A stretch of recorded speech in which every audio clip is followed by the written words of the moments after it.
A AJUF, juntamente com o CAD, o Conselho Administrativo de Defesa Econômica e os SEDES, Centro de Estudos de Direito Econômico e Social, realizaram em Brasília o Seminário Internacional A Defesa da Concorrência e o Poder Judiciário. O objetivo do evento foi debater algumas questões sobre o novo direito concorrencial brasileiro. Acompanhe os detalhes na reportagem de Thaís Ceruti. O encontro foi realizado nos dias 3 e 4 deste mês, no auditório do Conselho da Justiça Federal. O seminário discutiu a defesa da concorrência e o judiciário para cada vez mais abrir espaço de diálogo entre as instâncias administrativas, judiciárias e a sociedade civil.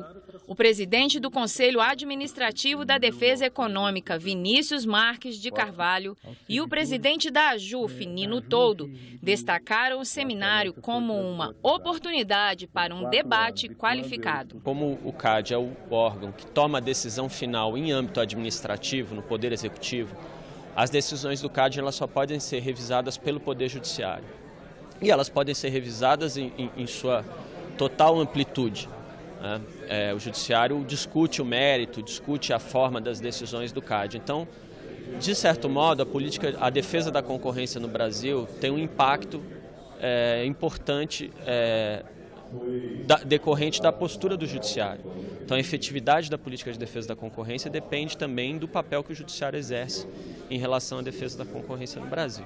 A lei de concorrência sofreu alterações, ela tem suscitado dúvidas, então nada mais natural do que fazer um evento com o CAD e com o SEDES, que é uma organização civil voltada ao estudo do direito concorrencial, para discutir essas questões e trabalhar no aperfeiçoamento dos magistrados federais, porque a competência para julgar questões relativas ao direito de concorrência é da Justiça Federal. Uma oportunidade de troca de experiências, que participam desse evento não só juízes federais, como também procuradores autárquicos do CAD, conselheiros do CAD, enfim, é uma troca de experiência muito rica que visa ao aprimoramento do serviço judicial. Magistrados de todo o Brasil e também advogados de Portugal e México participaram do debate.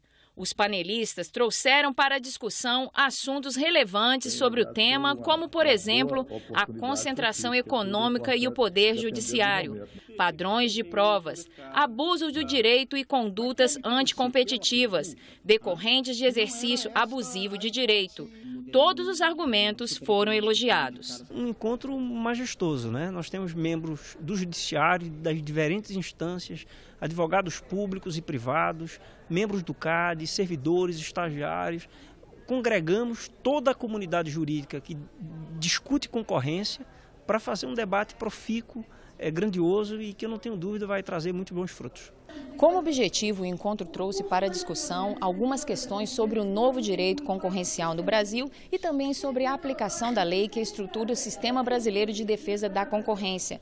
Na avaliação dos palestrantes, o encontro gerou grande troca de experiência e produção de conhecimento. Eu acho que é bastante relevante essa forma de diálogo entre a administração, no caso aqui representada pelo CAD, e o Poder Judiciário, principalmente porque eles têm competências que são sobre a mesma matéria, mas são competências distintas, em momentos distintos. Então, entender um ao outro é certamente um momento positivo dessa criação institucional brasileira, que é a política de defesa da concorrência contra o abuso de poder econômico, que em última análise visa proteger o cidadão, que aliás em última análise é quem sustenta todo o Estado brasileiro e toda a própria sociedade brasileira. A história do direito no Brasil foi lembrada para entender a evolução do judiciário na questão da concorrência.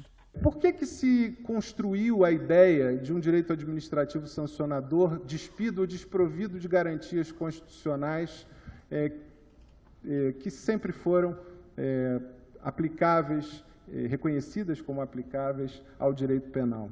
Porque se entendia isso, que o direito penal ele tutelava bens jurídicos mais valiosos, ele lidava com sanções mais severas e, conseguintemente, ele deveria estar cercado de um conjunto maior de garantias. O princípio do livre convencimento motivado do juiz, ele veio em seguida a um sistema dito racional ou de certeza legal, em que a prova era tarifada. O juiz era um mero contador de provas testemunhais ou confissões valiam tantos pontos e daquilo resultava uma convicção artificialmente produzida e não uma convicção gerada pela própria consciência do juiz. O cartel ganhou destaque por ser considerado, dentro do direito civil, um tipo de crime econômico. No caso do cartel, no momento na legislação anterior, se colocou aquela expressão ou multa no crime de cartel, que jogava então toda a prática do crime de cartel para o juizado especial, transformava o crime de cartel em crime de menor potencial ofensivo.